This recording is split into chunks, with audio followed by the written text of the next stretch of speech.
Hello, everybody, and welcome back to the Classical Music Indy Host Challenge, brought to you by the National Bank of Indianapolis.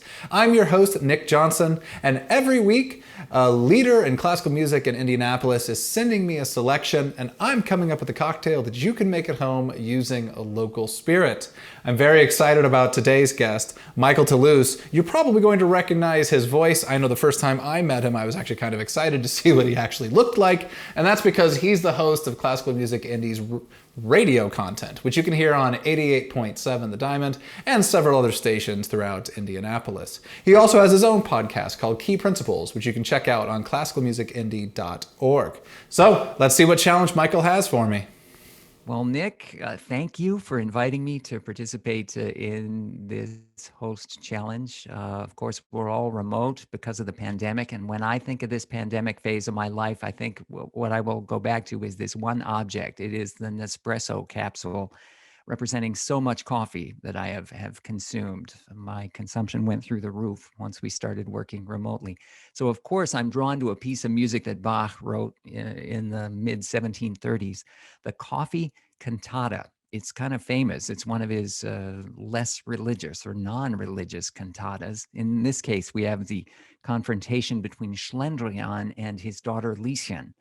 Schlendrian really wants Lieschen to cut back on the coffee. He tries different ways of putting pressure on her. He says, I won't give you your fancy dresses that you like. I won't let you socialize. I won't let you even go to the window and people watch. Lieschen says, that's fine. I'll give all that up as long as I can keep having my coffee. Well, then Schlendrian figures out the way to do it. And he says, you know, Lieschen, I want you to give up this coffee so badly that I am going to forbid you from marrying. You will be a lifelong maiden. You will be a virgin, and no man will be allowed to marry you. That turns out to be the key. Lieschen then sings in the most famous piece of music excerpt from this cantata about this man, this imaginary person. And so I think that this piece of music for me represents certainly a beverage that's been important to me. Realizing too, though, that the lesson of the coffee cantata is sometimes it's not really about the coffee. So if you can think of some kind of beverage to go along with this coffee cantata, and like I said, it doesn't necessarily have to be coffee because in the end, that really wasn't the point. So, Nick, thank you very much and good luck. And I look forward to tasting whatever it is you come up with. All right. Thank you, Michael. This is a very fun and interesting challenge. And it's also really a fascinating piece of music. So Bach wrote this probably in Leipzig. We don't exactly know, but we think that this was actually originally performed by his group, the Collegium Musicum, at a coffee shop in Leipzig. And they would regularly do secular concerts there. So Bach didn't just write sacred music at this time. This is a secular cantata, and in many ways it's really a miniature opera. Bach never wrote an opera, or nothing that he ever called an opera, but he certainly had the skills to do so, and the arias and the recitatives and all the things that we would expect in this miniature opera, and it's often today performed as an opera with costumes in a coffee shop. It also brings up a really kind of fascinating bit of history, and that is the spread of the coffee shop in Europe and its relationship to the arts.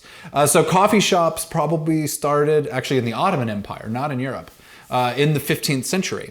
And then they slowly spread to Europe, first in Italy, then Austria, and eventually France and England. And Germany was a little bit of a late adopter.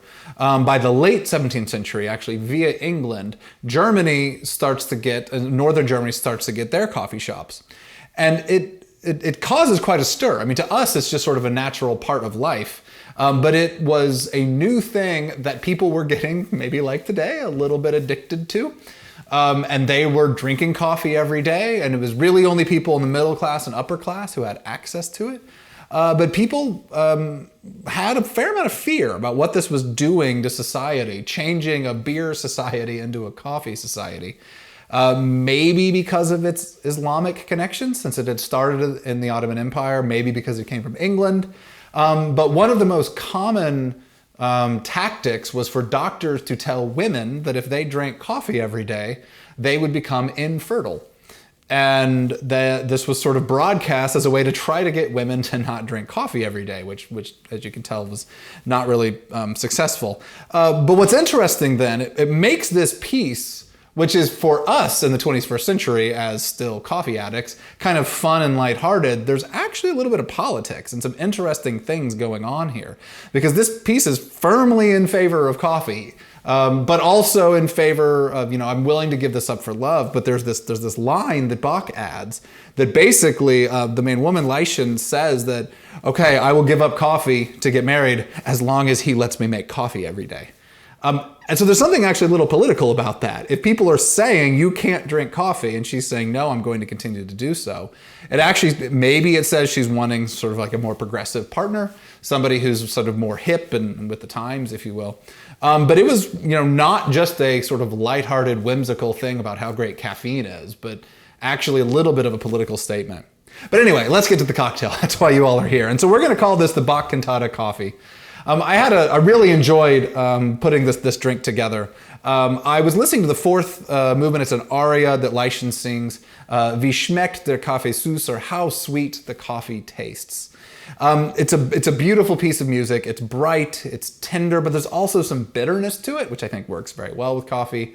It's also a very thoughtful piece. So in putting this drink together, I went ahead and went with the idea of doing it as a hot coffee drink. I wanted something, so I was kind of thinking about some adjectives. I wanted something that was robust, something that was defiant, and something that was whimsical, because that's what we get from this character, Leischen, and in this piece. She's a very sort of defiant and strong woman who knows the things that she likes, and in this case, it's coffee.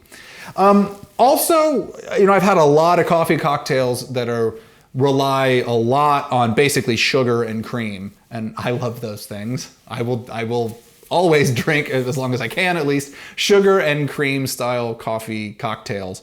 For this though, I didn't want to go that way. You could add some half and half to this if you want, but I wanted to instead play up the bitterness and the fruit notes that you get from certain types of coffee. So let's go ahead and talk through the ingredients, and then we'll go ahead and make the Bach Cantata coffee. For our local ingredient, we're doing something a little different, and we're actually going to be using a local coffee this time instead of a local spirit. So this is from Hubbard and Cravens. It's their Sobro Organic blend. I just picked up a bag of this of whole bean. It says flavor notes are plum, fruit, cashew, and milk chocolate. And since I wanted to go for something a little chocolatey and a little fruity, it works very well for this drink. So let's go ahead and get started. I've got some coffee sitting in my French press here that I'll be pressing in just a second. We're going to start here with an ounce of dark rum. I'm just using the Kraken, but really any dark rum would work. This is just what we keep. So we're going to do an ounce of that. We're then going to do an ounce of aperol. So this is going to give some bitter and some fruit. This aperol is made of bitter orange peel and blood orange peel. And so it's going to complement the coffee very well. This was an idea I had when I was kind of prepping this, and when I tasted it, I was not gonna lie, I was pretty proud of what I had come up with, but I thought the aperol worked really well. And then we're basically just gonna double up on this. So if we're getting our bitterness and a little bit of kind of earthiness and almost a cocoa kind of flavor, we're then gonna hit it with a heavy dose of orange bitters. I'm just using Angostura orange bitters, but really any orange bitters would work. I'm gonna give that 3 good dashes. And then I'm going to hit it with 3 dashes of these mole bitters, which give kind of a nice sort of dark chocolate flavor. So when I say bitter, I'm thinking kind of like a dark cocoa kind of flavor that works very well with coffee. We're going to hit that with 3 good dashes. I'm going to give this just a quick little stir. And then we're simply going to we're going to pour our hot coffee on top of this. So I've been making it here in the French press, but really however you make your coffee at home. Doesn't that look steamy and delicious and wonderful? And really the pouring is going to do the mixing for us, so we don't have to worry about that.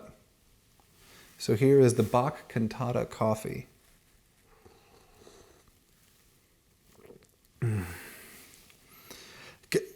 Compared to other coffee cocktails that, again, tend to rely on just a lot of cream and a lot of, sugary kind of liqueurs, this one really celebrates the kind of bitter chocolate taste and the fruit taste together in a really exciting way. When I put this together, I was actually kind of picturing a Black Forest cake as like a German sort of thing.